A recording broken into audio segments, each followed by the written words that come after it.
مرحبا بكم مشاهدينا الكرام في هذه النشرة الإخبارية المفصلة، وهذا أبرز عنوانها: بلاغ عاجل من رئاسة الحكومة. قبل الخوض في تفاصيل هذه النشرة الإخبارية لا تنسوا الإعجاب بالفيديو والاشتراك في القناة لكي يصلكم دائما كل جديد.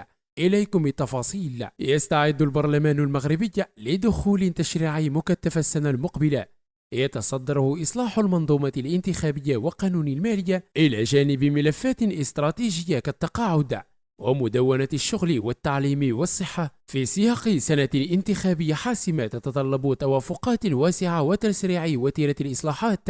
يتميز الدخول البرلماني المقبل بأجندة تشريعية مكثفة يأتي في مقدمتها إصلاح المنظومة القانونية المؤطرة للانتخابات استعدادا لاستحقاقات التشريعية المرتقبة السنة المقبلة، إلى جانب مشروع قانون المالية الذي يعد محطة مركزية في كل موسم برلماني. كما ينتظر من الحكومة تسريع وتيرة العمل لاستكمال الأوراش التشريعية المرتبطة بالبرنامج الحكومي، وخاصة تلك المتعلقة بإصلاح صناديق التقاعد ومدونة الشغل، بما يتطلبه ذلك من توافقات واسعة لضمان تنزيل فعال ومستدام. وأوضح رئيس فريق التجمع الوطني للأحرار بمجلس النواب محمد شوقي أن الحكومة تبنت مخططا تشريعيا استباقيا يتجاوز الرهانات الانتخابية الضيقة، مشيرا إلى أن أغلب القوانين الجاري إعدادها تهم قطاعات حيوية كالصحة والتعليم والاستثمار والعدل.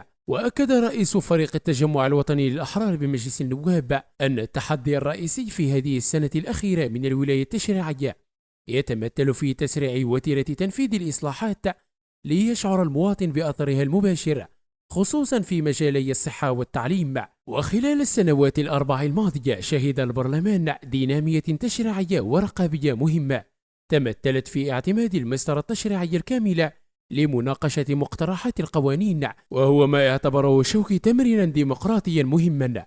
وصادق مجلس النواب على أكثر من 100 نص تشريعي شمل قطاعات متعددة، مع ارتفاع ملحوظ في وتيرة الأسئلة الشفهية والكتابية وتفاعل الحكومة معها. من جانبها شدد رئيس فريق التقدم والاشتراكية رشيد حموني على أن السنة التشريعية الحالية تشكل فرصة لتجديد التعبئة حول القضايا الوطنية، وعلى رأسها قضية الصحراء المغربية، مؤكدا أن المكتسبات الدبلوماسية التي يقودها جلالة الملك تتطلب انخراطا تشريعيا متواصلا لتعزيز الاعتراف الدولي بمغربية الصحراء. كما دعا إلى تسريع معالجة الملفات الاجتماعية الكبرى مثل تقليص الفوارق المجالية وتفعيل الحماية الاجتماعية وإصلاح التعليم والصحة والتشغيل والاستثمار. كما شدد على ضرورة عدم هدر الزمن التشريعي المتبقي واستثمار قدرات البرلمان البشرية والمادية بتعاون وثيق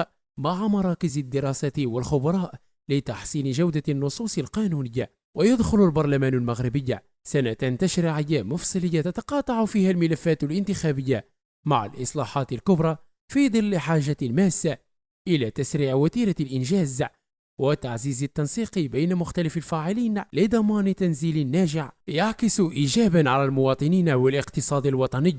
شكرا على حسن المتابعة، دمتم في حفظ الله ورعايته.